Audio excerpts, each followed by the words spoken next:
She drove a needle into a man's chest without flinching, without gloves, without a single word of warning, and every doctor in that trauma bay went completely silent. Not because of the blood, not because of the speed, but because her hands never shook.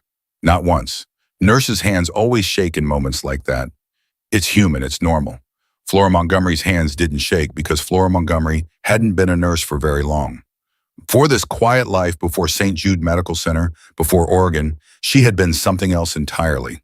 Something the 8 helicopters circling outside already knew. If this story already has your heart pounding, hit that subscribe button right now, drop the name of your city in the comments below, and stay with me until the very end. I want to see just how far this story travels. Now let's go back to the beginning of the night everything changed. The night shift at St. Jude Medical Center began the same way it always did. Understaffed, overcrowded, loud in the way hospitals are always loud, not with voices, but with machines. The rhythmic beep of heart monitors, the hiss of oxygen, the distant clatter of a gurney rolling too fast down a corridor that was never wide enough. Flora Montgomery walked through all of it like she was walking through still water.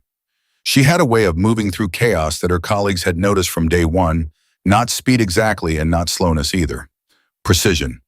Every step she took seemed to land exactly where it was supposed to. Every motion of her hands was complete, efficient, nothing wasted.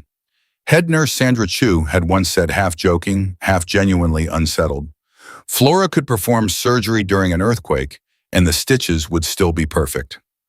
Nobody laughed because it wasn't really a joke. Flora was 37 years old, medium height, plain brown hair she kept pulled back tight. No jewelry, no perfume.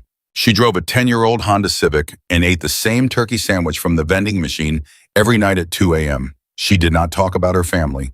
She did not talk about where she grew up. She had a small apartment 6 minutes from the hospital, and the only personal items anyone had ever seen in her locker were a stainless steel water bottle and a photograph face down. In 3 years, no one had turned that photograph over. Not because they didn't want to, because something about Flora Montgomery made people instinctively understand that certain questions had no safe answers. It was 11:47 p.m. when she first felt it. Not heard it, felt it.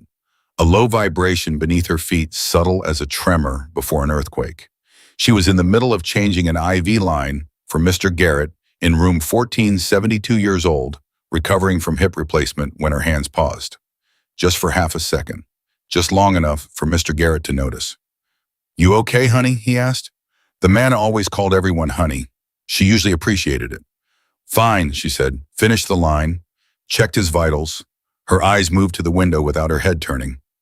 Dark out there, cold November Oregon dark. Nothing visible. But the vibration was still there, building, slow and steady the way a storm builds before the sky actually opens. She could feel it in her sternum now. Low-frequency rotors, military grade. She had spent enough time near enough aircraft to know the difference between a news chopper and what this was. She set the IV bag down carefully, patted Mr. Garrett's hand. "Try to sleep," she told him. "You sure you're all right?" he asked again, squinting at her. "Perfect," she said, and she walked out of the room. In the hallway, she stopped, breathed once, counted, 1, 2, 3, 4, 5, 6, 7, 8, 8 distinct rotational signatures. Staggered arrival pattern. They weren't landing together, they were positioning. She knew that pattern. She had helped design that pattern once a long time ago, in a life that was officially over. Her name was Flora Montgomery now, had been for 3 years. Before that, her name was different. Her face was different. Her fingerprints, and she was suddenly intensely aware of her own fingertips, were on record in databases that most Americans didn't know existed. She started walking, fast. Not running draws attention, but fast, the way she had been trained, the way the body remembers, even when the mind wants to forget. She needed the east stairwell. She needed the roof access code, which she had memorized on her first week here. Out of habit, she couldn't break. She needed Flora. Sandra Chu stepping out of the nurse's station with a tablet in her hand. "Where are you going?" "Bed 4 needs a gift it to Marcus," Flora said without stopping. "I need 5 minutes." "You don't look right," Sandra called after her. "You look like you saw a ghost." Worse, Flora thought. I heard one. She didn't make it to the stairwell. The ER bay doors blew open. Not from wind, from the pressure change that happens when a large vehicle parks close to a building and cuts its engine fast. Flora had taken 3 steps toward the stairwell door when the sound hit the entire floor. A wall of white noise rotors spinning down and then beneath it boots. Fast, disciplined, synchronized. She stopped walking. She turned around, slowly, because running now would be the wrong move. Running now was the one thing that would confirm everything. The first soldier through the ER doors was young. 22, maybe 23 eyes moving in that train sweep, left-right corners, exits threats. Full tactical gear. No markings she could see from this distance, which told her more than markings would have. Black gear meant a unit that didn't officially exist. She had worn that gear herself. Behind him came 4 more, then another 4, then 2, flanking the entrance, and then him. Colonel John Vance walked through the door of St. Jude Medical Center at 11:53 p.m. on a Tuesday in November, and Flora Montgomery's entire carefully constructed world made a sound inside her chest like a building being demolished floor by floor.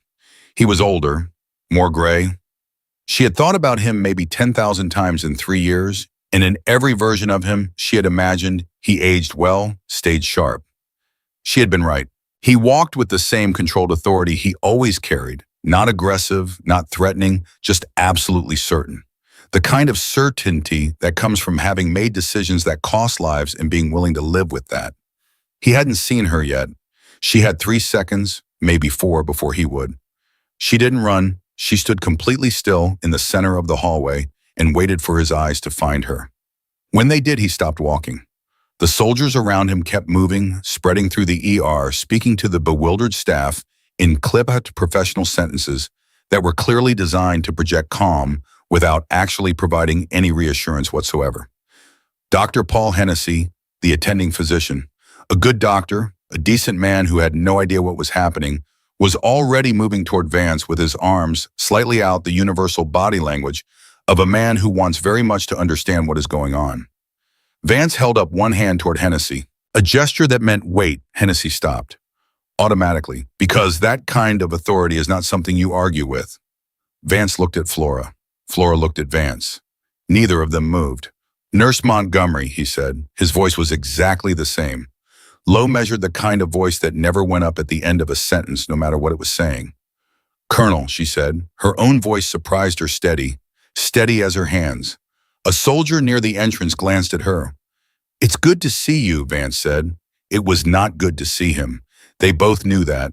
He knew she knew that, and she knew he knew she knew it, and in the long professional shorthand they had built over 7 years of working in conditions most people would never believe, the words meant something entirely different from what they sounded like.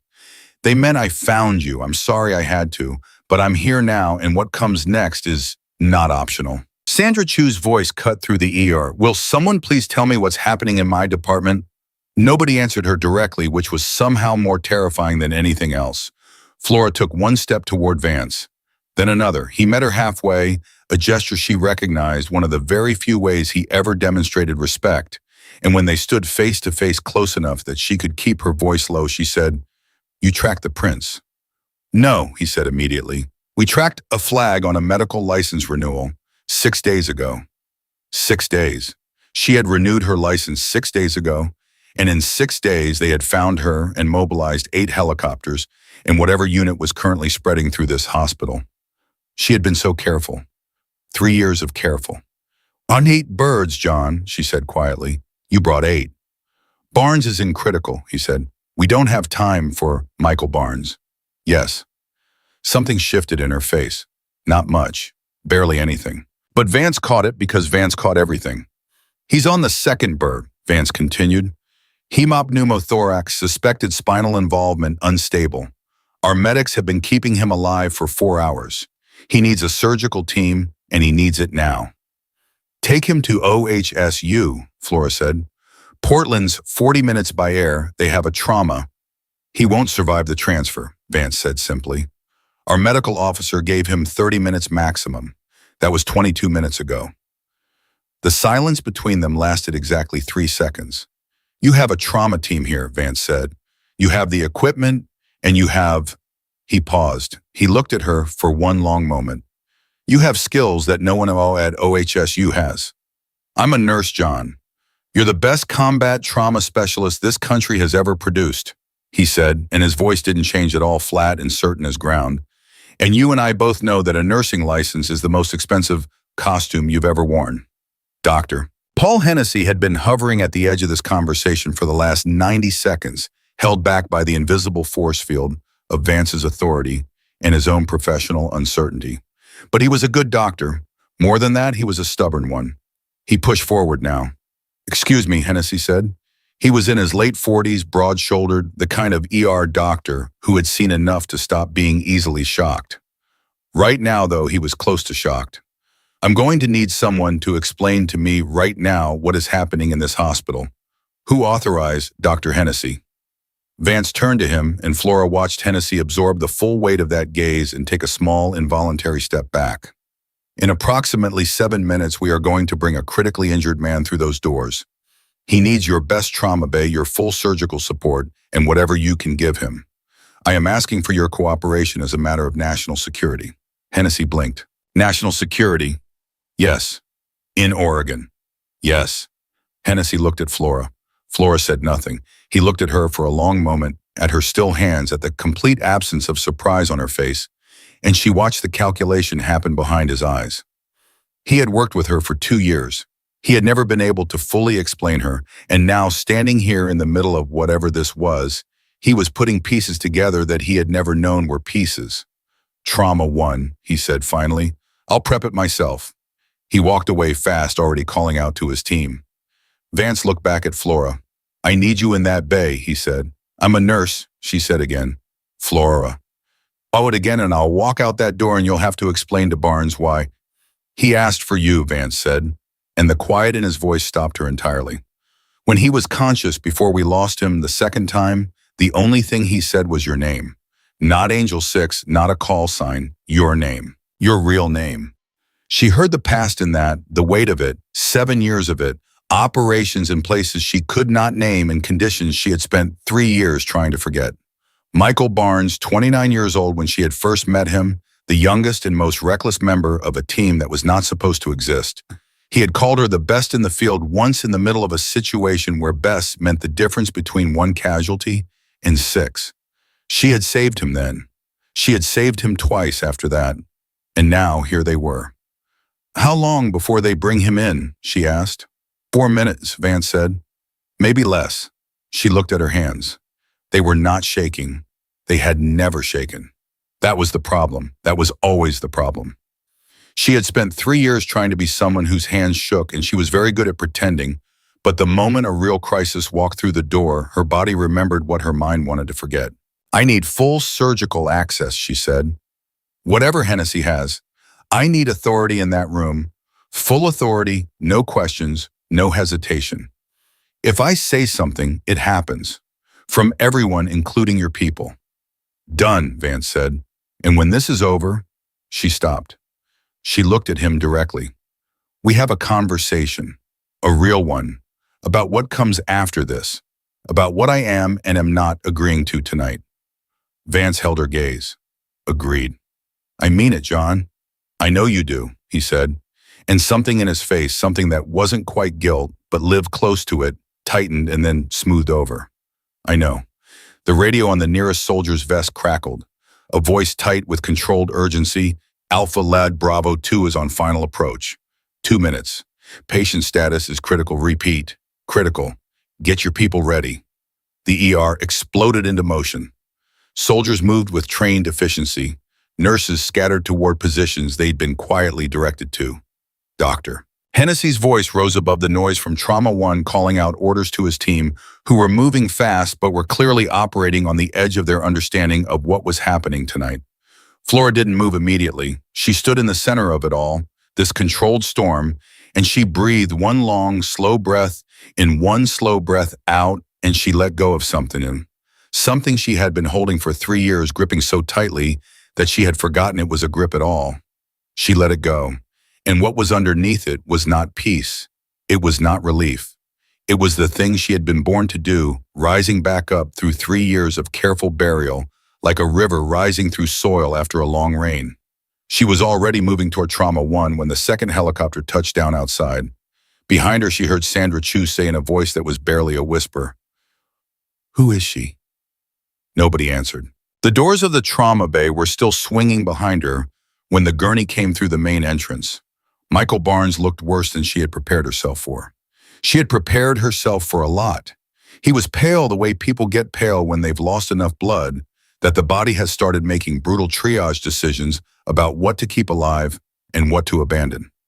His breathing was visible, wrong asymmetric, his left side moving less than his right, which confirmed the pneumothorax.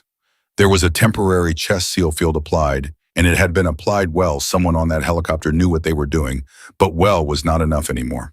The medic pushing the gurney made eye contact with her for 1 second. His eyes said, "We did everything we could." Her eyes said, "I know. I've got him." She was already beside the gurney, already assessing, already 3 steps ahead in the mental map of what needed to happen, in what order, which systems to address first, which could wait, where the margins were, and how thin they were. "Flora," Barnes said. His voice was barely sound, more like the shape of sound, but his eyes were open, clouded with pain, with blood loss, with the particular desperation of a man who has spent the last several hours being held together by other people's skill and his own will, and they found her immediately. She took his hand. 2 seconds. Long enough. "I've got you," she said. "Knew you'd—" He didn't finish the sentence. His eyes didn't close, but they went somewhere else for a moment, somewhere inward, somewhere where the pain was loud enough to crowd out words. "Save it," she told him. "Save all of it. Right now, your only job is to breathe." "Bossy," he managed. "Always," she said, and let go of his hand. She looked at Hennessy across the gurney. He was watching her with an expression. She recognized the expression of a person reassembling their understanding of another person in real time, piece by piece, each piece bigger than the last. "Tension pneumo left side," she said. "Needle decompression first, then tube. I want blood pressure every 60 seconds. If his SAT drops below 88, we go directly to—" "I know what to do with a pneumothorax," Hennessy said, not defensive, just establishing.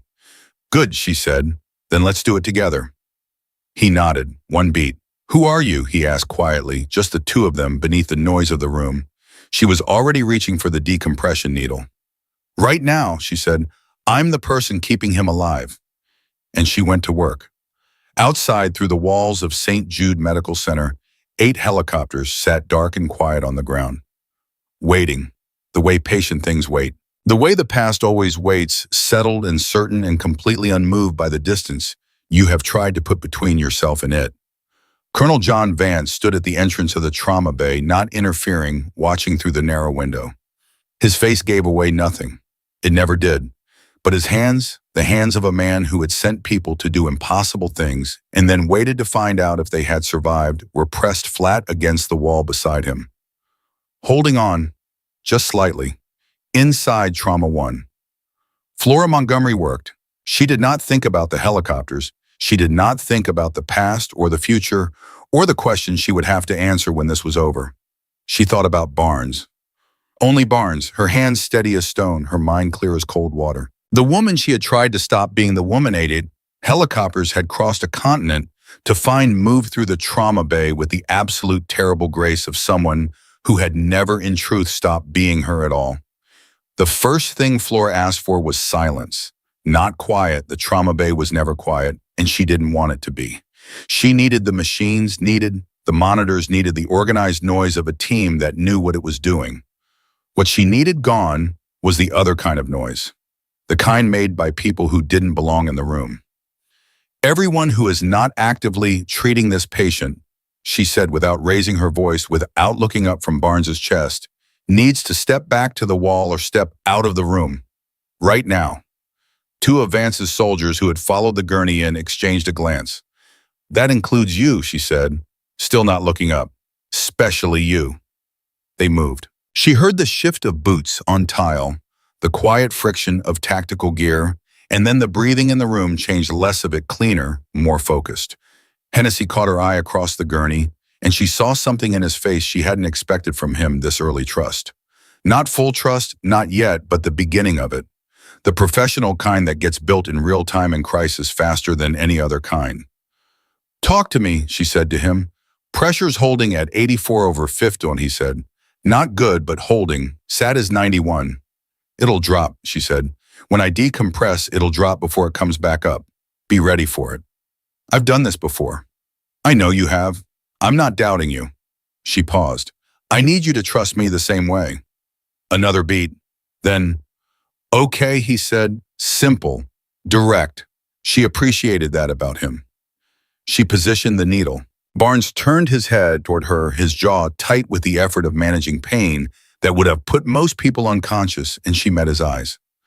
This is going to hurt, she told him honestly, and then it's going to get better. Don't move.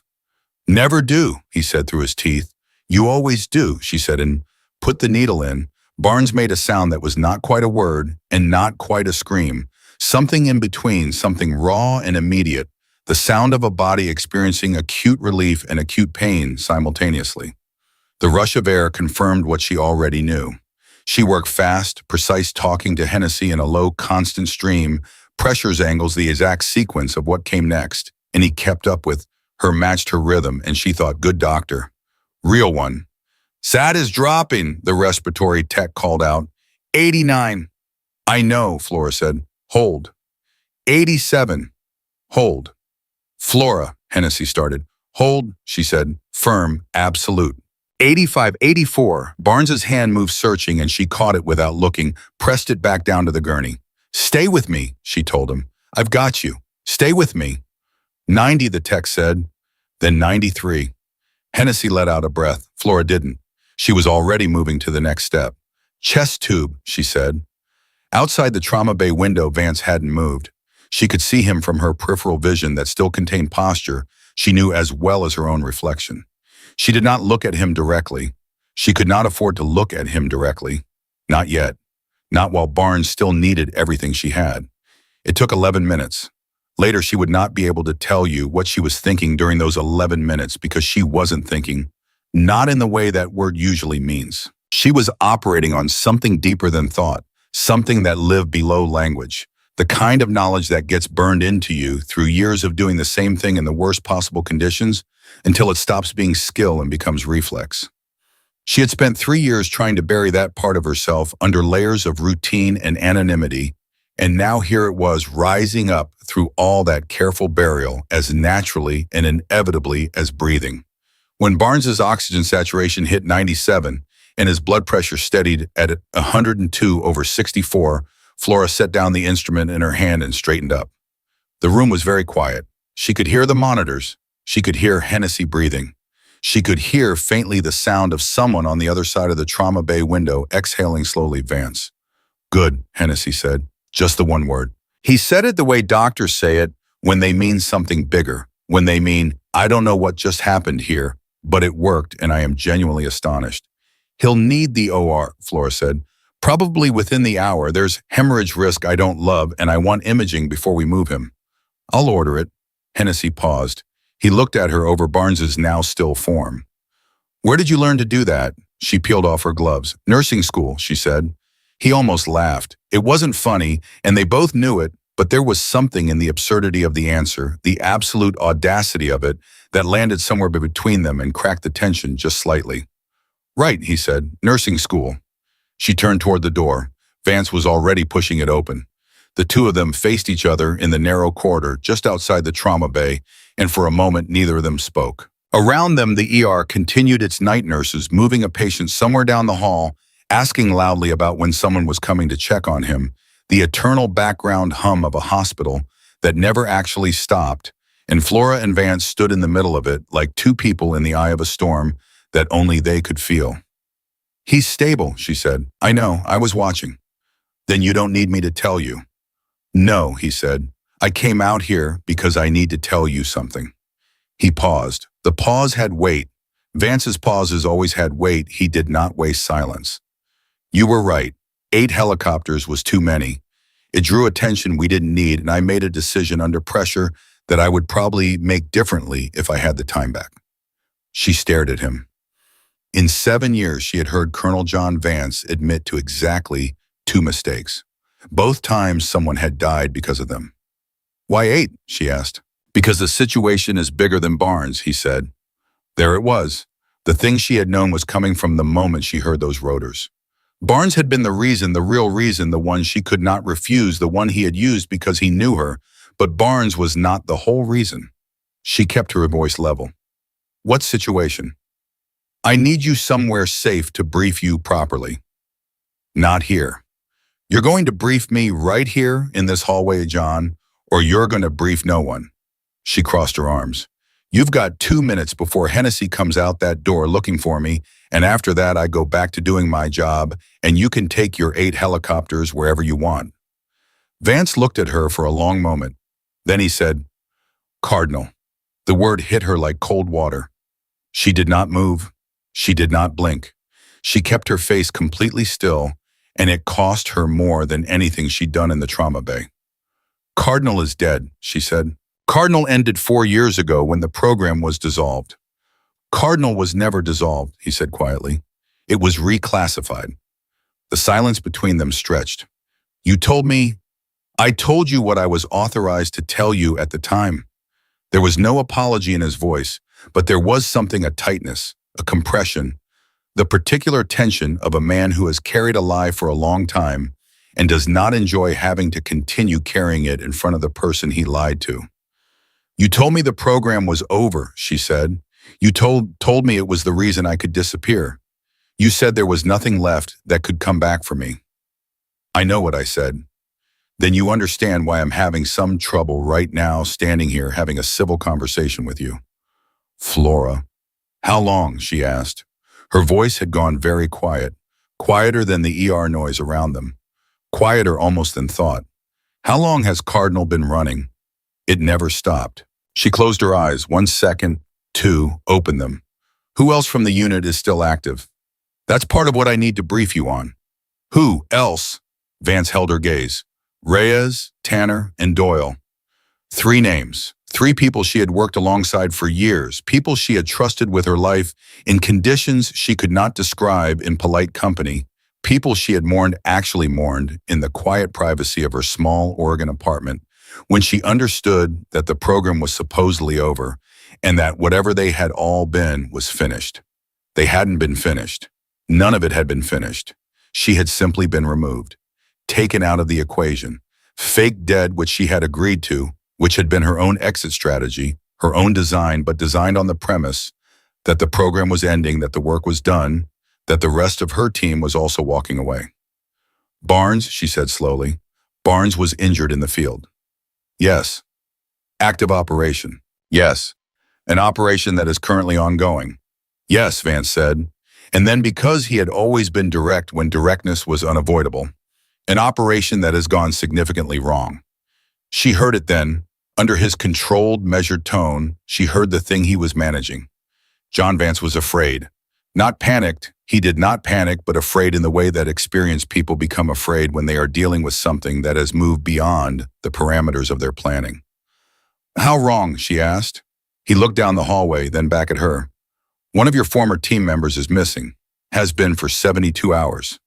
Which one? Doyle. She felt it move through her. Danny Doyle, 34 years old. Dark humor, terrible taste in music, the most precise sniper she had ever worked alongside, and simultaneously the most aggressively cheerful person in any room he occupied. She had a memory of him, sudden and unwanted, laughing at something stupid on a transport flight, laughing so hard his whole face changed, and then the same face in the field, an hour later completely still, completely focused, unrecognizable as the same person. Missing how? She said. It was not a question, it was a demand. We lost contact during extraction. 48 hours later, we received communication not from Doyle, from the other side. They have him. We believe so. And you need... She stopped. She heard herself.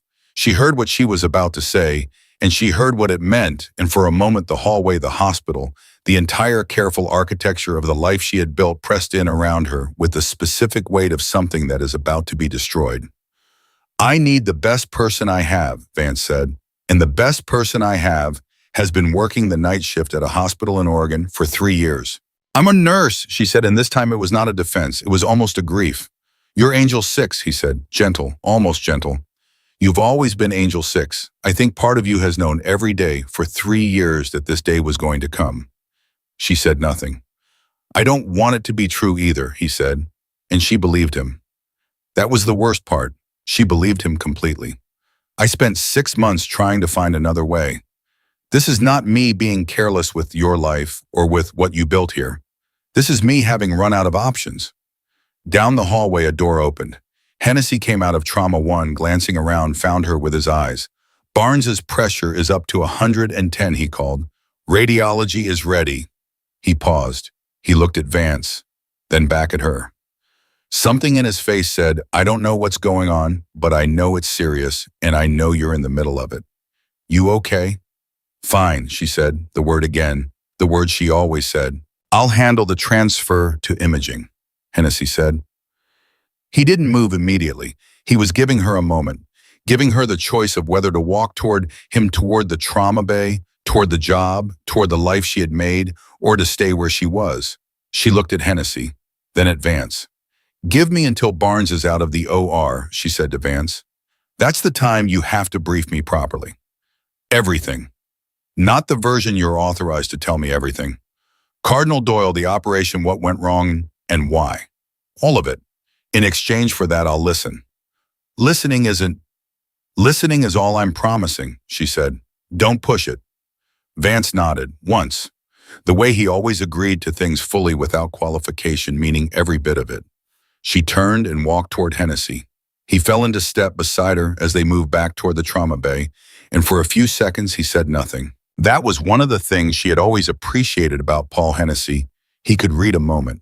He didn't fill silence just to fill it, but after a few seconds, walking close enough that no one else could hear, he said, I need to ask you something, and I need you to be straight with me.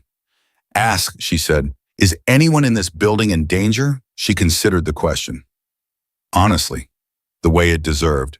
Not right now, she said. Not right now, he repeated. No. That's not the same as no. I know, she said. I'm being straight with you. He absorbed that. The soldiers, are they here to protect us or to contain us? She looked at him sideways. Smart man. That was exactly the right question. Protect, she said. As far as I know. As far as you know, he said, and there it was again, that dry, precise echo of her own qualifications back at her, not mocking, just honest. Paul, she stopped walking, turned to face him. I'm going to tell you something, and I need you to hear all of it before you respond. He stopped, looked at her. Okay. What I did in there tonight, I have done it before, many times, in places and conditions and situations that I cannot describe to you. The life I had before I came here, before nursing school, before St. Jude, before Oregon, was not a quiet life. I chose to leave it. I built this instead. I want you to know that I built this on purpose. Every shift I worked in this ER, every patient I helped, every night I showed up, that was real. This was real. He was very still. He said, quiet. The people outside want it to be past tense, she said. I haven't decided yet if they're right. Hennessy was quiet for a moment. He looked at the floor, then back up. The way you worked in there, he said slowly. The way you moved, the things you knew without being told, the decisions you made. I've been a doctor for 17 years. I've worked with some of the best trauma surgeons in the country. He paused. You're better. She said nothing. Whatever you were, he said, whoever trained you, whatever you did, I don't need the details, but I need to know one thing, and I need the truth. He looked directly at her. Is Barnes going to be okay? She held his gaze. If the OR team is good. They're good, he said. Then yes, she said. He's going to be okay. Hennessy nodded slowly. Then he did something she had not expected. He put his hand briefly on her shoulder, not romantic, not patronizing, just human, just the particular weight of one person acknowledging another, and then he dropped it and said, Come on, let's get him to imaging. They moved. Behind her, she could feel Vance's presence at the end of the hallway. Patient fixed a point of gravity she could not ignore, no matter how hard she tried. And underneath that, underneath the noise and the motion, and the immediate demands of Barnes's care, something else was moving. Something she had locked away 3 years ago in a small apartment in a quiet Oregon town, something she had covered with routine and anonymity, and turkey sandwiches from a vending machine. The part of her that already knew she was going back. The part that had known, maybe from the moment she felt those rotors in her sternum. She didn't let herself think about it directly. Not yet. She put it in the same place she put everything she couldn't afford to feel in the middle of a crisis. A locked room, a sealed door. Later, deal with it, later. And she walked into the trauma bay and stood next to Michael Barnes and checked his lines and looked at his face, which was less gray, now more present, more him. His eyes opened when he heard her step. "Still here," he said, barely sound. "Still here," she agreed. "Knew you would be." A pause. The effort of speaking was visible on his face. You never left anyone behind." She thought about Doyle, about 72 hours, about what 72 hours meant in the kind of situations Cardinal operated in. "Rest," she told Barnes. "I need you resting." "You going to come back?" he asked. His eyes held hers, clear enough despite everything. Clear enough that she knew he wasn't asking about tonight. He was asking about the bigger thing. The thing Vance had brought here with 8 helicopters and a name she had tried to stop being. She didn't answer right away. She checked his IV, checked his SAT, checked the numbers that told her he was alive and intended to stay that way. "Rest," she said again.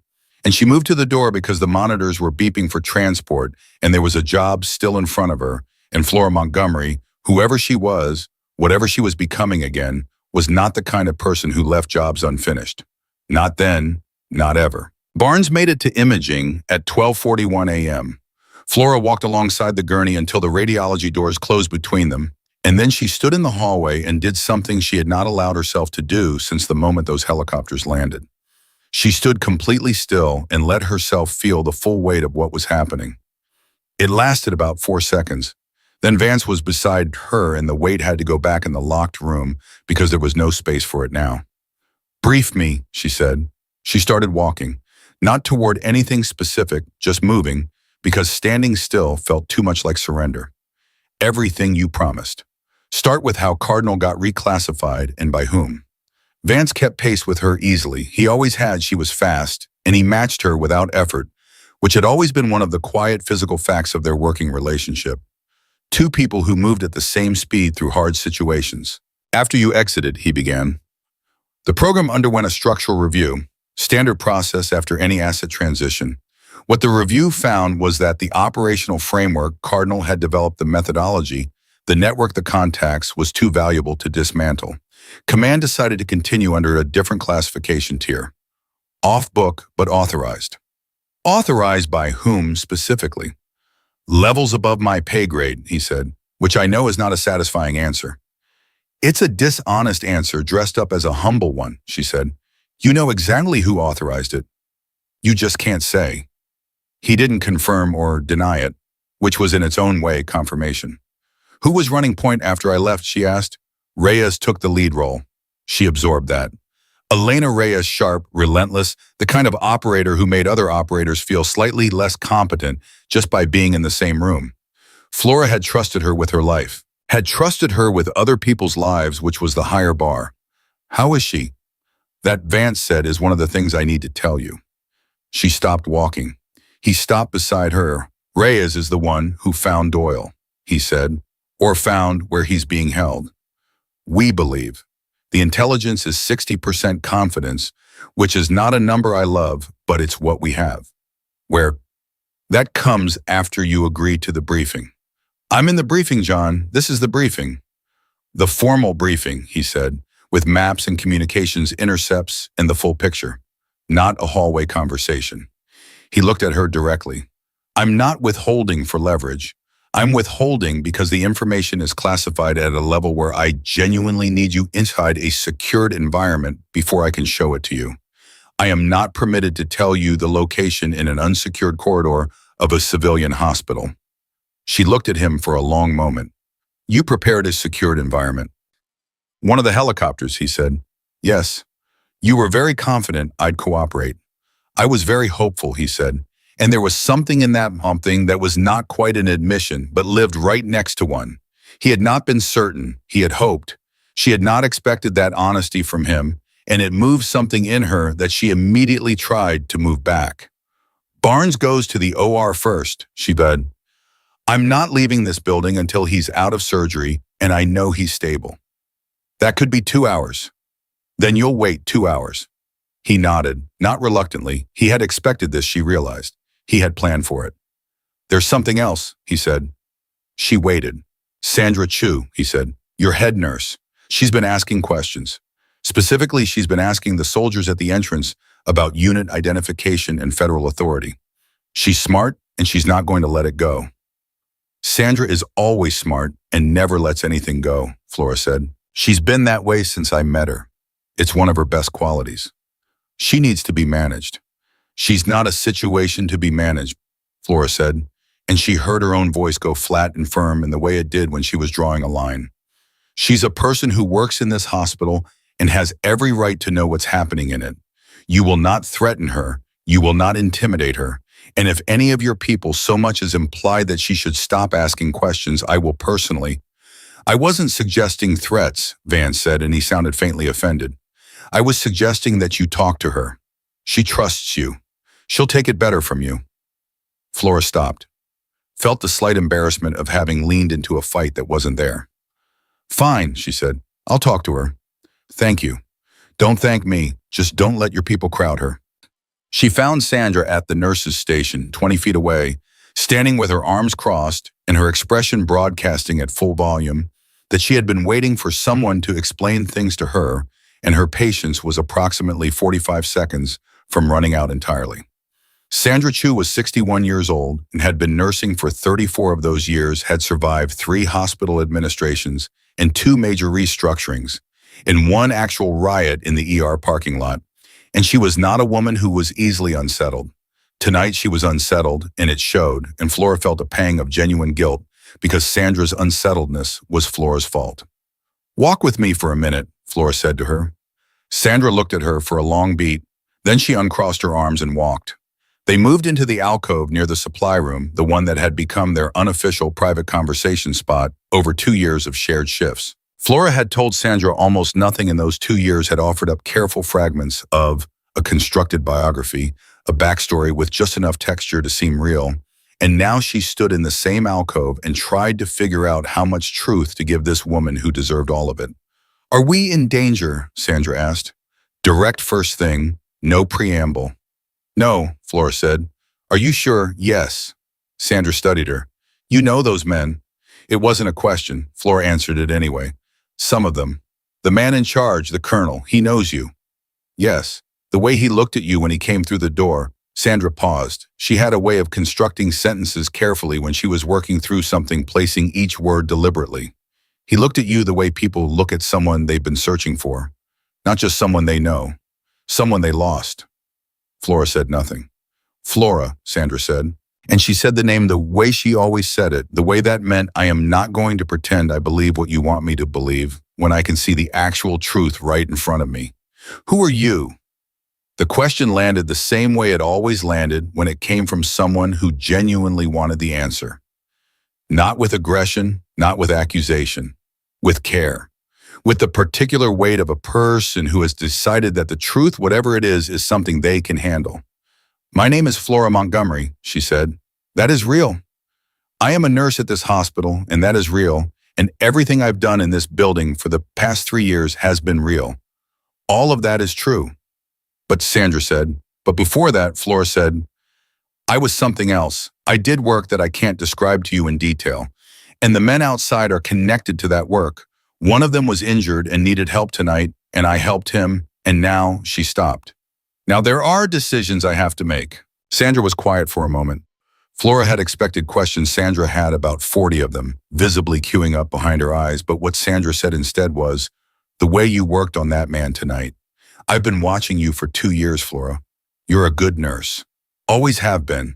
But tonight, she shook her head slightly. That wasn't nursing. No, Flora said. It wasn't. It was something you couldn't stop being, Sandra said. Flora felt that land in the center of her chest, precise and unavoidable, the way certain true things land when someone you didn't expect to understand you understands you completely. Yeah, she said quietly. That's right. Sandra looked at the floor, then at her hands, then back at Flora. Are you going to leave? I don't know yet. Are they going to make you? Nobody makes me do anything, Flora said. Not anymore. Sandra almost smiled at that. Almost. No, she said. I suppose they don't. She was quiet for another moment. Then she said, if you leave when you leave, whatever it is, I want you to know that every person who came through this ER on your shift was better for it. You were exactly what you said you were every night you were here. Whatever else you are, she paused. Her voice had gone softer. You were real here. Flora did not trust herself to speak for a second. When she did, she said, thank you, Sandra. Don't thank me, Sandra said. Just if it's the kind of thing where you can tell someone whether you're okay or not, tell me eventually.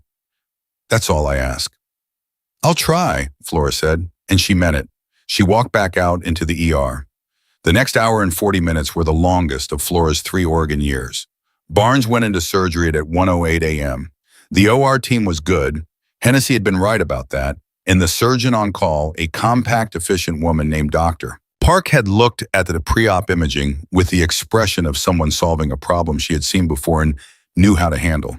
Flora did not sit down. She moved through the remainder of her shift because there were other patients and other needs, and the hospital did not stop because her world was upending itself, which was, she thought, one of the things she had always appreciated about working in a place like this. The work was the anchor.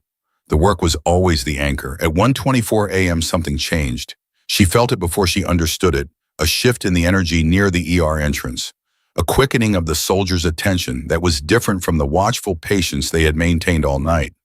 She was at the nurse's station charting when she caught it, and she was halfway to the entrance before she had consciously decided to move. 2 of Vance's soldiers were in low-fast conversation with someone on a radio. Their body language was controlled but not calm, the particular controlled, not calm of trained people who have just received information that has elevated the threat level and are managing their response. Flora reached them in 12 steps. What happened? She said. Not a question. The way she used to say it. The nearer soldier looked at her. He was young, early 20s, and she saw him make the rapid internal calculation. Civilian nurse not authorized. And then she saw him override it because something in her voice and posture had triggered a different assessment entirely. Ma'am, he said. What happened? She said again. Colonel Vance is in the waiting area. I know where he is. Tell me what's on that radio. The soldier hesitated one more second. Then possible perimeter breach, south side of the building. Could be nothing, civilian curiosity, someone who saw the helicopters and got too close. Could be. Is it contained? We're assessing.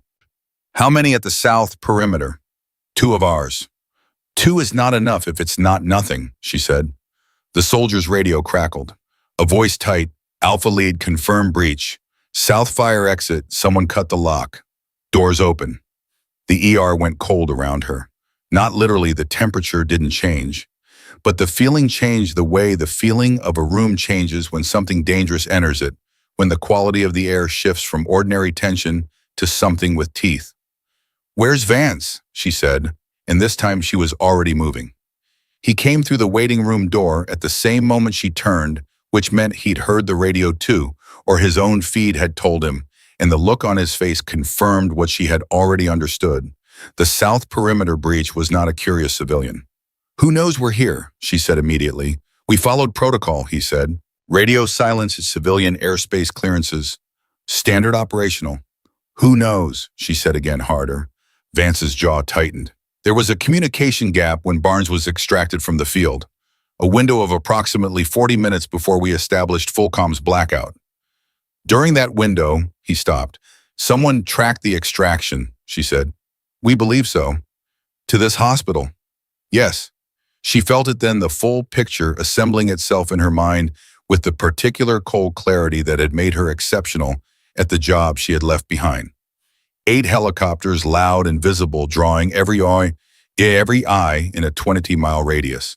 A critically injured operative who had been in enemy hands long enough for his location to be triangulated. An extraction route that had a 40-minute gap. And now a cut lock on a fire exit at 1:24 in the morning. They followed you here, she said. You brought them directly to this building, John.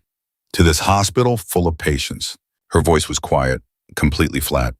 How many? We don't know yet. Best estimate. Small team. If it's who we think it is, they don't operate with large teams. Precision, not force. That's supposed to be reassuring. It's supposed to be accurate, he said. Flora. Hennessy's voice from behind her. She turned. He was standing in the doorway between the ER and the main corridor, and his face said that he had heard enough. Maybe not everything, but enough, and he was doing what good doctors do, which is stay steady and deal with what's in front of them. Tell me what I need to do. She looked at him, she looked at Vance, she looked at the soldiers positioning themselves near the entrance in the fire exit corridor. And the thing that had been rising in her all night, the thing she had been holding back, the thing she had been negotiating with, the thing she had been calling a decision she hadn't made yet came fully to the surface.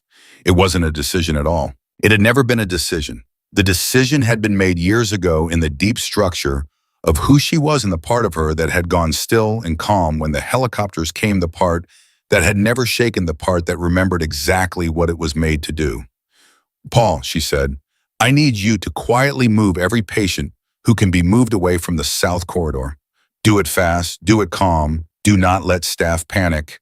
Tell them it's a precautionary measure for the military exercise. Can you do that? Military exercise, he repeated. It's the story that keeps people calm. And what's the true story? She held his gaze. The true story is that I need 20 minutes to make this building safe, and the best thing you can do right now is trust me. Hennessy looked at her for exactly 3 seconds. 3 full seconds of a man making a decision about who he was and what he believed and what kind of doctor he wanted to be in the worst moment he'd ever had on shift. Then he said 20 minutes. Thank you, she said.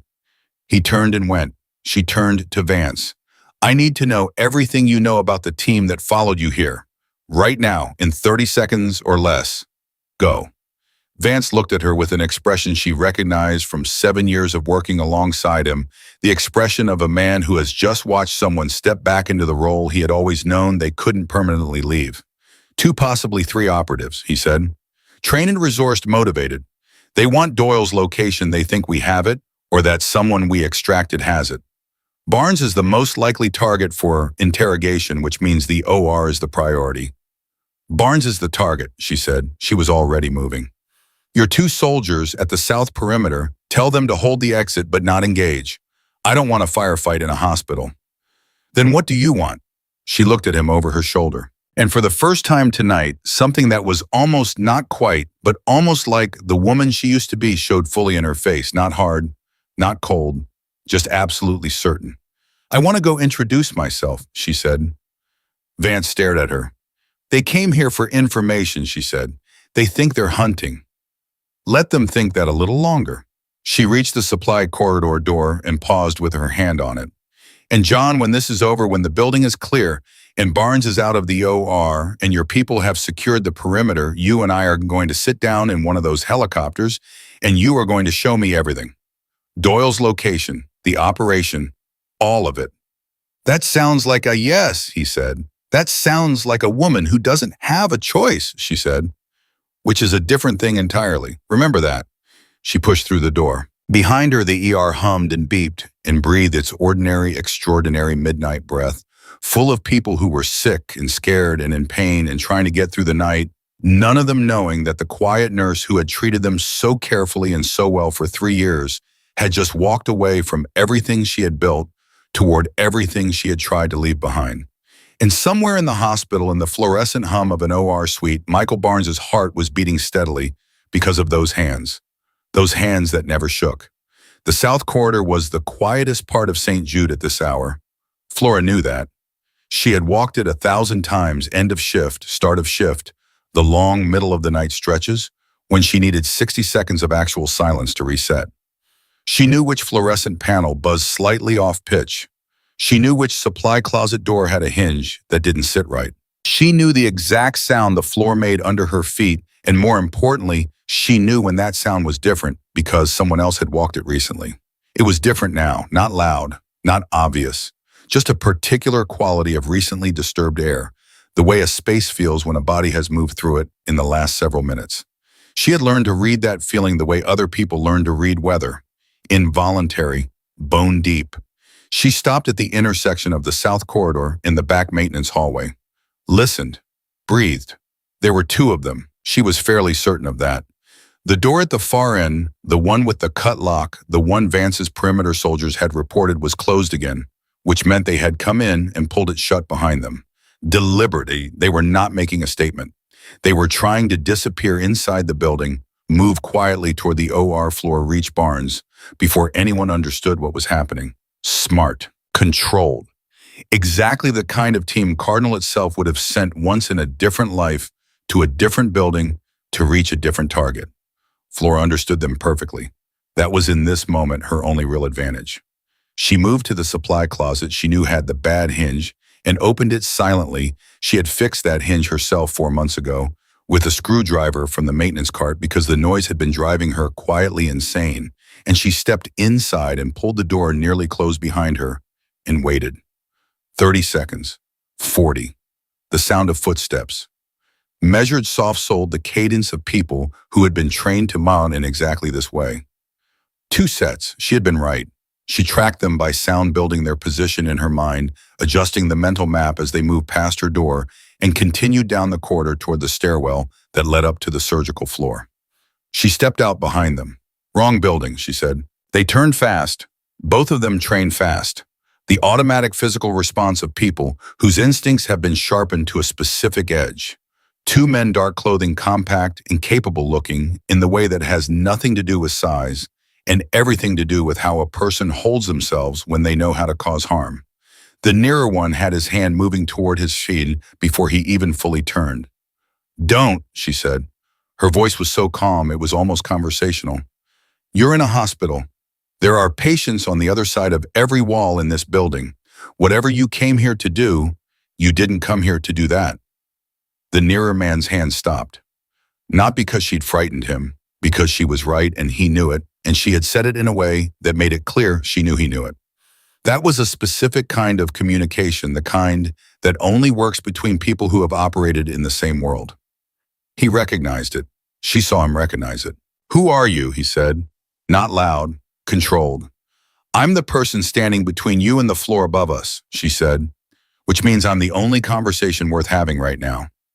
The second man had moved slightly to the side, instinctive flanking, putting her in a split attention position. She tracked him without moving her eyes directly to him, a skill that had taken 2 years to develop and apparently could not be unlearned. "Don't," she said again, this time to the second man. "I see you." A pause was. "You're not hospital security," the nearer man said. "No," she agreed, "and you're not military." He was studying her. She let him. "You're not carrying. You walked out here alone." He tilted his head slightly. "That's either very confident or very stupid." "Or," she said, "I knew that anyone competent enough to track an extraction flight and breach this perimeter was also competent enough to understand that shooting someone in a hospital corridor is a catastrophic operational mistake. And I knew that if I came out here alone and unarmed, I was communicating something specific." She let that sit for exactly 1 second. "I'm communicating that I want to talk." The second man spoke for the first time. His voice was slightly accented Eastern European, she thought, or possibly Central Asian. The specific geography was harder to pin. "There is nothing to talk about." "You came here for Barnes," she said. Neither of them moved.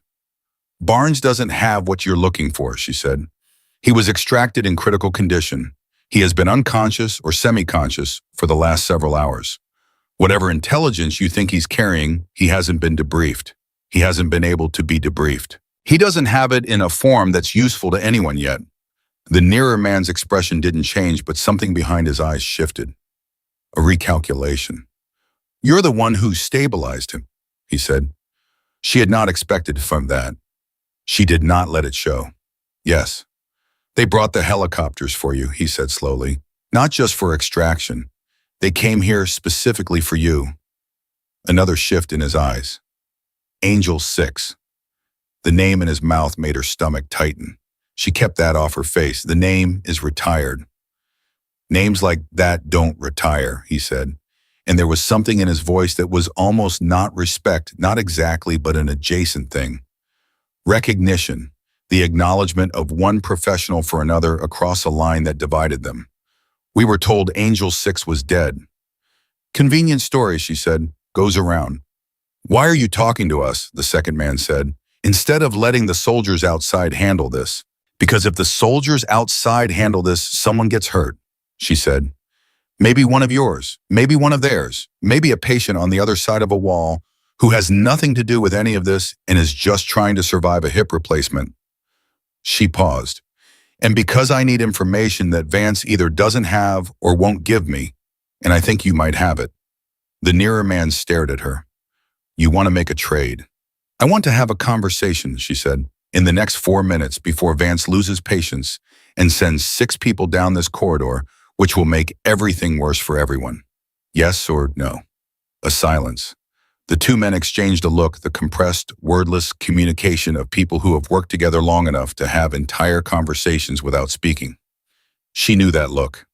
She had exchanged it herself with Barnes, with Reyes, with Doyle, across the tables in transports and in field positions of 7 years she had tried to call finished. Doyle, the nearer man said.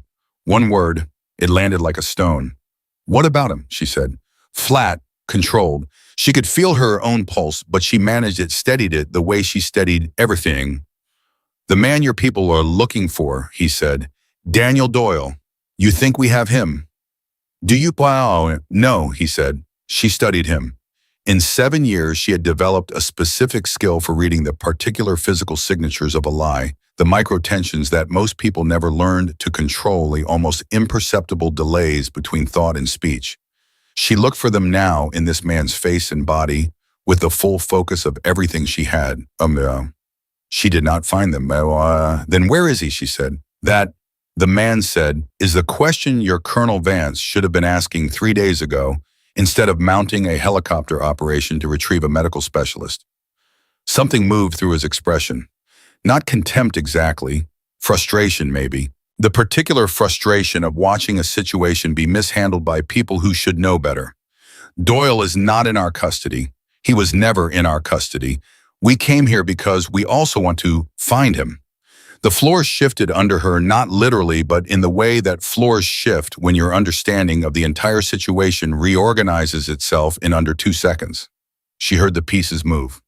The new configuration was worse than the previous one. Significantly worse. Explain, she said. Doyle made contact with our organization 14 weeks ago, the man said. Voluntarily, with information about Cardinal's current operational targets. He wanted to negotiate a separate arrangement. He was selling information, she said. He said he was preventing a specific operation he believed was wrong, the man said. Whether that is selling or something else, you can judge that yourself. We were in preliminary contact.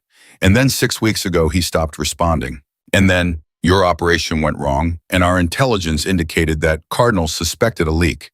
And we understood that Doyle had been, he paused, identified internally. She felt the full weight of it now. You're saying Cardinal made him? We're saying someone inside Cardinal made him, the man said carefully, and it was not Vance. The corridor was very quiet. Somewhere above them in the OR suite, Michael Barnes's heart was beating. Somewhere outside, Vance was counting minutes. Somewhere in the configuration of this conversation, a truth was sitting that was going to change everything she thought she understood about tonight.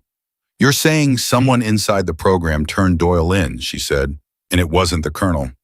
We're saying that the communication that identified Doyle as a leak did not originate from Vance's level of the organization, the man said. It came from within the team, someone close to him. Reyes, Tanner. The only 2 names Vance had given her. The only 2 active members of her former team still in the field. She heard herself ask the question before she had decided to ask it. Which one? We don't know, the nearer man said, and she believed that too. That is why we are here, not for Barnes. Barnes knows field operations, not internal communications. We came for the communications equipment on the second helicopter. The encrypted relay your people use for internal team coordination. We still believe that the source of the identification is somewhere in that record. She stared at him. He looked back at her steadily. You broke into a hospital, she said, to access a communications relay on a parked helicopter. We came in through the fire exit to avoid your perimeter, yes, he said, which in hindsight was not our best option. She almost laughed. It was not funny. She almost laughed anyway, in the way that the body sometimes finds brief absurdity in the middle of serious things simply to keep itself functional. If someone on the team identified Doyle, she said, thinking aloud now, the pieces moving fast, and Vance didn't know, then Vance has a problem. He came here tonight without understanding he has. Yes, the man said. And Doyle, she stopped. If he was identified 6 weeks ago and he's been missing for 72 hours and he's not with you, he is somewhere that neither side currently controls, the man said, which means he is in a worse position than either your people or mine had believed. The radio on Vance's soldier crackled, faintly distant but audible, and she heard the voice, Alpha Lead, we're at 3 minutes. What's your status on South Corridor? 3 minutes before Vance sent people in, she looked at the two men. She made a decision in the space of one breath, the kind of decision she had made 100 times fast and complete, and lived with afterward, and she said, I'm going to walk you back to the fire exit. My soldiers will let you pass. You're going to leave. The nearer man's eyes narrowed slightly. In exchange, you tell me everything you know about Doyle's last known contact. Time, location, what he communicated. Everything. That takes more than 3 minutes. Then talk fast, she said. He talked. She listened with the absolute focused attention that had been one of her defining professional qualities, the ability to receive information under pressure and retain it perfectly without notes, without recording, the human equivalent of a system with no data loss. He gave her a date, a location that she would need a map to fully contextualize, but could hold in memory until she had one, and a fragment of what Doyle had communicated in his last contact, that the Operation Cardinal was currently running was not what Vance believed it to be, that the target was not the target, that someone above Vance's level had inserted a secondary objective that the field team, including Doyle, had not been briefed on, and that Doyle had intended to bring that information out through channels that would bypass Cardinal entirely. When the man finished, the corridor was completely silent for 3 seconds. Go, she said. They went. She stood in the corridor and breathed once, twice, 3 times, and then she turned and walked back toward the main ER. And by the time she pushed through the door, Vance was already there, already moving toward her with the contained urgency of a man who has been maintaining patience by force and is approaching its limit. The South Corridor is clear, she said before he could speak. He stopped. He read her face. You made contact. I did. Flora, he started again, and she could hear it in his voice. Not anger, not quite, but the particular strain of a commanding officer whose asset has gone off script in a way he cannot categorize as wrong, but also cannot categorize as authorized. I need you to listen to me very carefully, she said. Her voice was quiet as it had been all night. The kind of quiet that Vance, after 7 years, knew meant the opposite of calm. And I need you to understand that what I'm about to tell you is going to be hard to hear. And I need you to remember that I have spent 3 years out of this world, which means I have no axe to grind and no side to protect. And when I tell you something, it is because it is true and not because it serves me. He was very still. Tell me. Doyle wasn't taken by the opposition, she said. He was identified internally. Someone on the team turned him in. And whoever it wasn't you, and it wasn't Barnes, and that means the problem is on the ground right now with the people you trust most. The thing that moved through Vance's face in that moment was something she had seen from him exactly once before, years ago, on a night when an operation had gone catastrophically wrong and 3 people had not come home. It was not fear, and it was not grief, and it was not anger. It was a more fundamental thing, the specific disruption of a person whose entire orientation to a situation is suddenly revealed to be wrong, whose map doesn't match the terrain. Reyes or Tanner, he said. The names came out stripped of everything. No inflection, no accusation, just the names set out in the open air like objects to be examined. I don't know which one, she said, but I know where to look. The relay communications. She looked at him. They told you that. And they told you that, he said. And you just told me, which means I'm now several steps behind a conversation that happened in my building without my knowledge. He held her gaze. I'm not angry. You sound angry.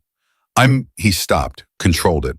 I'm processing the fact that the operation I came here tonight, believing I understood, has just become significantly more complicated. That's not anger, he stopped again. Fear, she said quietly. He didn't deny it. That told her everything. John. She said his name the way she almost never did, direct, without the kernel, without the professional distance they both usually maintain, like a structure between them. I've been out for 3 years. I don't know the current team dynamics. I don't know what's been building. I don't know the specific pressures that have been on these people. But whoever turned Doyle in, they did it 6 weeks ago. 6 weeks and the operation is still running. That means either they don't know they've been exposed, or they do know, Vance said, and they're managing it. And if they're managing it, she said, then every piece of intelligence I've been running this operation on could be compromised, he said. And there it was, the full scale of it. Not just Doyle, not just a missing operative. The entire operational picture potentially built on information that had been curated by someone who knew what they were doing and why. Hennessy appeared at the end of the corridor. His face was professionally neutral, but she could see the effort it was costing him. Barnes is out of surgery, he said. Dr. Park says it went well. He's being moved to recovery. She felt it relief, genuine and deep, moving through her like something released. Barnes was alive. Barnes was stable. Whatever came next, that part was done and it had gone right. Thank you, she said to Hennessy. Thank you for tonight, for all of it. He looked at her for a moment. His expression said several things at once: that he still had 40 questions he would probably never get answers to, that he had decided to be okay with that whatever she was and whatever she was about to do, he had meant what he said about her being real in this building. Take care of yourself, he said. Simple, sincere. I'll try, she said. And then, because some things deserve to be said plainly, you're a good doctor, Paul. This ER is lucky to have you. He nodded, turned and went back to his work, to his patients, to the ordinary, extraordinary labor of keeping people alive, the work she had done alongside him, the work she was walking away from, the work she had genuinely loved in every quiet shift of the 3 years she had spent pretending to be only this. She turned to Vance. The helicopter, she said, the one with the communications relay. I need access. I'll have it ready, he said. And I need everything you have on Reyes and Tanner. Current position, last comms, behavioral flags, anything that looked even slightly off in the last 6 weeks. Everything. Done. And John, she stopped, looked at him directly. If what I find in those communications is what I think I'm going to find, if one of them has been actively running interference while Doyle has been out there alone for 72 hours, you have to be prepared for what that means. Not operationally, personally. These are people you have worked with for years. People you trusted. Vance was quiet for a long moment. She could see him sitting with that feeling, the weight of it, the specific human cost of betrayal at that level in that world. I know, he said finally. Are you prepared for it? He looked at her, and in his face she saw something she had not expected to see from him tonight, or possibly ever. A crack in the absolute composed authority he carried like armor. Something underneath it, tired and human, and genuinely uncertain in a way that John Vance almost never allowed himself to be. No, he said, but I'll do what needs to be done. She nodded. So will I, she said. She walked toward the exit, toward the helicopters, toward the relay and the communications, and the truth buried inside them, and whatever came after that truth, whatever it required, wherever it led, whatever version of herself it was going to demand she be. Behind her, St. Jude Medical Center continued its work. The monitors beeped. The corridors hummed. Sandra Chu moved through the nurses' station with her chin up and her eyes sharp, holding the department together the way she always had and always would. And in a recovery room on the 2nd floor, Michael Barnes breathed slowly and steadily, alive, because of hands that had never forgotten what they were built to do. Flora pushed through the exit door. The cold November air hit her like a fact. The helicopters were waiting. The 2nd helicopter smelled like aviation fuel and old coffee, and the particular metallic tension of equipment that had been running hard for too many hours without rest. Flora climbed in without waiting for an invitation. Vance followed. A young communications specialist, she put him at maybe 25, nervous, in the specific way of someone who has been told that a person of significance is about to sit 3 feet from him, was already at the relay console headset around his neck, hands slightly too still in the way that hands get when their owner is trying to look calm. Out, Vance said to him. The specialist was gone in 4 seconds. Flora sat down in front of the relay console and looked at it. The hardware was newer than what she had used, but the architecture was the same. Cardinal had always been conservative about its communications infrastructure, updating incrementally rather than wholesale, because wholesale changes created new vulnerabilities, and Cardinal had spent years building an encrypted network with no vulnerabilities worth speaking of. She knew this system. Not this exact version, but its bones, its logic. Password tier, she said. I'll authorize your access, Vance said. He leaned past her, entered a long sequence, stepped back. You have full read access to the last 90 days of internal team comms. I need the administrative logs too, not just the message content, the metadata, transmission times, routing paths, which terminal initiated each communication. That requires a higher authorization level than you gave me, she said. Yes, give it to me anyway. A pause. She heard him make the decision, felt it more than heard it, the specific quality of silence that accompanies a person crossing a line they have considered carefully and crossed deliberately. He leaned past her again. Second sequence. Longer. There, he said. She went to work. This was a different kind of work. From the trauma bay, quieter, more interior, the body almost still while the mind moved fast. She pulled the administrative logs for the last 6 weeks and began reading the way she had been trained to read operational data, not linearly, not looking for the obvious, but pattern first, looking for the shape of things. What communicated when? What routes traffic took? Where the rhythm broke? Vance sat behind her and said nothing. She appreciated that more than she could have articulated. 4 minutes in, she found the first anomaly. It was small. A routing irregularity on a message sent 43 days ago from a terminal identified as TN7 Tanner's field terminal that had taken a path through the relay network 2 steps longer than the direct route. Not impossible. Network congestion equipment issues a dozen innocent explanations. She flagged it mentally and kept moving. 7 minutes in, she found the second anomaly. Same terminal, same indirect routing, different day. 9 minutes in, the third. Tanner, she said. Vance was very still behind her. Show me. She walked him through it, the routing irregularities, the pattern, the specific signature of messages that were taking the long way around the network, because the long way passed through a node that was not exclusively Cardinals. A node that someone with the right technical knowledge had set up as a secondary listener. It was elegant work, patient work, the kind of work that takes weeks to build and is designed to be invisible. It had been invisible for 43 days. He built a tap, she said, inside the relay. Everything that passed through the network, every internal communication, every operational update, every personnel movement was being mirrored to an external address. She paused. Including 6 weeks ago, the internal flag on Doyle. Vance said her name. Just her name, nothing else. The way a person says a word when a word is all they can manage. Tanner identified Doyle, she said, not to protect the operation. I need to look at something else. Hold on.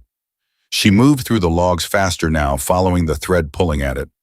The messages Doyle sent to the opposition, the ones where he said the operation's target wasn't the real target. I need to find whether Tanner knew about those before he flagged Doyle. Why does that matter? Vance said. His voice was compressed, tight. Because if Tanner knew about Doyle's communications before he flagged him, it means Tanner didn't turn Doyle in to protect Cardinal. She found the timestamp she was looking for. Stopped. He turned Doyle in to protect the secondary objective, the one Doyle was trying to expose. The silence in the helicopter was the kind that has mass. What secondary objective? Vance said. Quietly, the quietest she had ever heard him. That's what I'm trying to... She stopped. She had found it. Not in the message content, which was encrypted in layers she would need more time and more tools to fully parse, but in the metadata, in the pattern of what was communicated when and to whom, and what operational movements followed each communication. She could read the shape of it even without the content, like reading the shadow of an object without seeing the object itself. She sat back. John, she said, the Operation Cardinal is running right now, the one Barnes and Doyle and the others have been in the field for.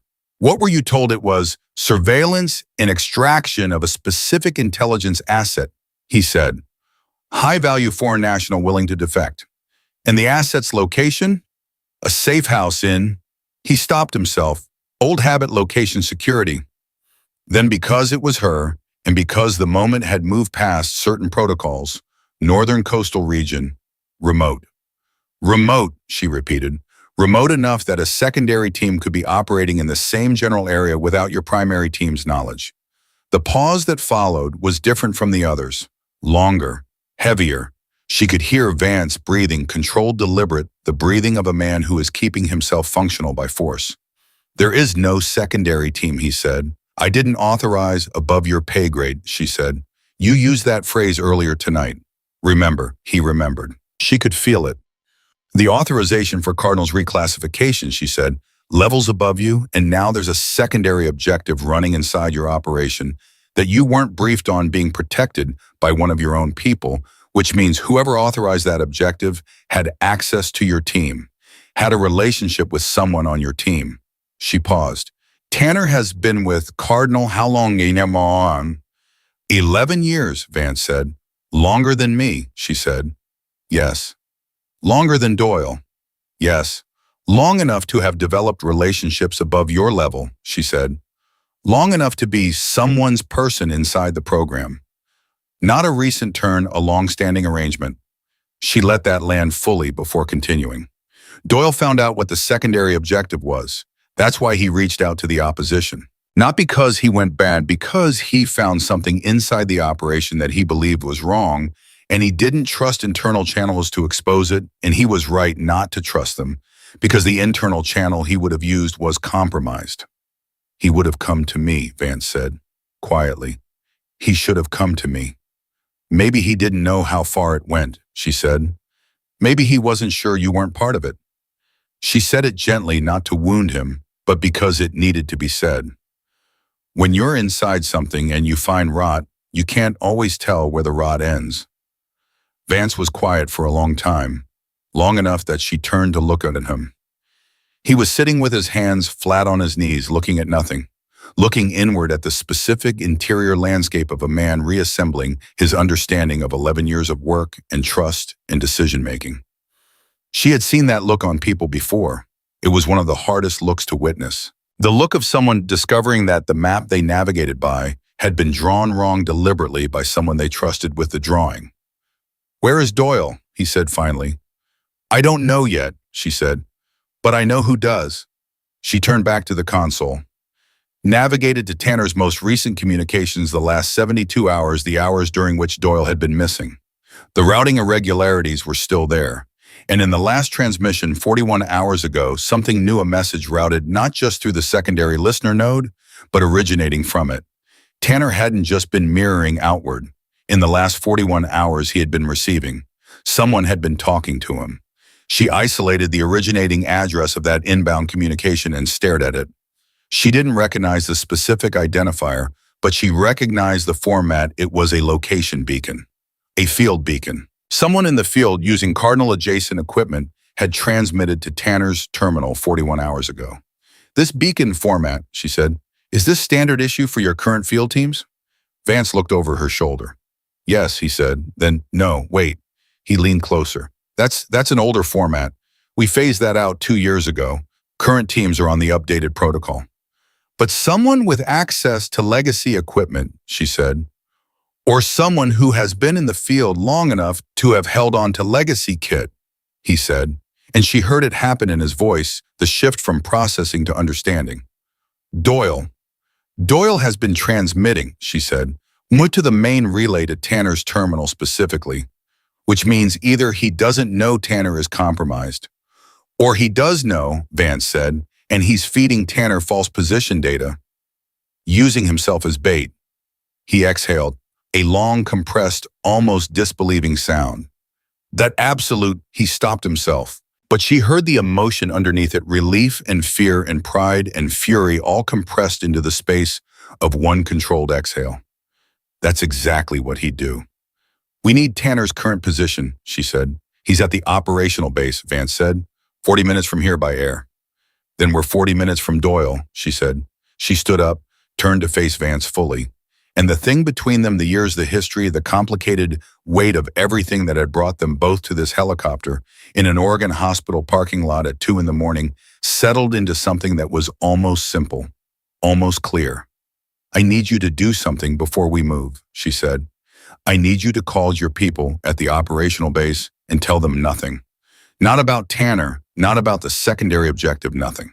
If Tanner knows we're coming, Doyle's position, wherever he actually is, gets transmitted to people we can't identify, and whatever leverage Doyle has built for himself disappears. Agreed, Vance said immediately. And I need you to accept, she continued, that when this is over, when Doyle is out and Tanner is contained and whatever secondary objective is running inside your operation is exposed, there are going to be people above your level who are going to want this quiet, who are going to want Doyle quiet and the opposition contacts quiet and me quiet, and all of it buried back under the same classified layers it came from. Vance met her eyes.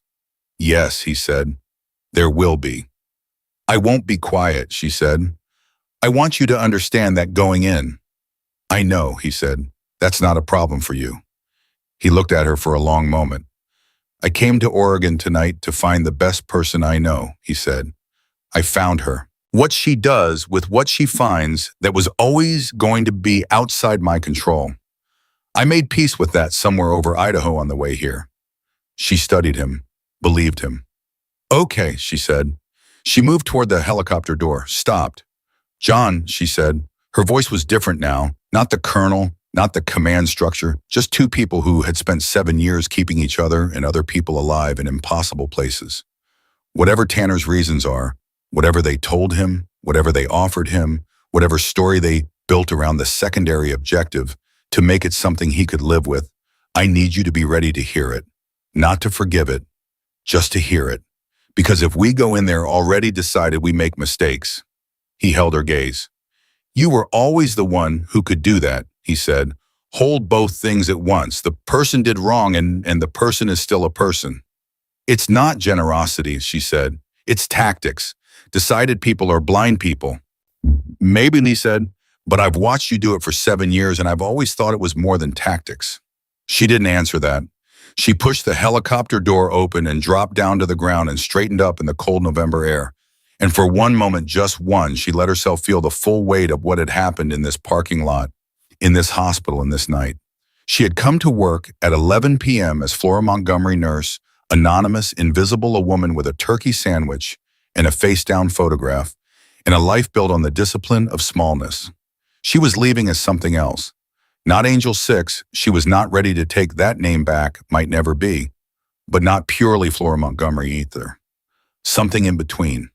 Something that had been forced into existence by 8 helicopters and a man's critical heartbeat, and a truth buried in a communications relay that could not be allowed to stay buried. She heard boots behind her Vance and 2 of his soldiers moving toward the forward helicopter. She heard the rotors beginning to spin up. She heard faintly through the hospital walls the ordinary sounds of St. Jude continuing its night. She thought of Sandra.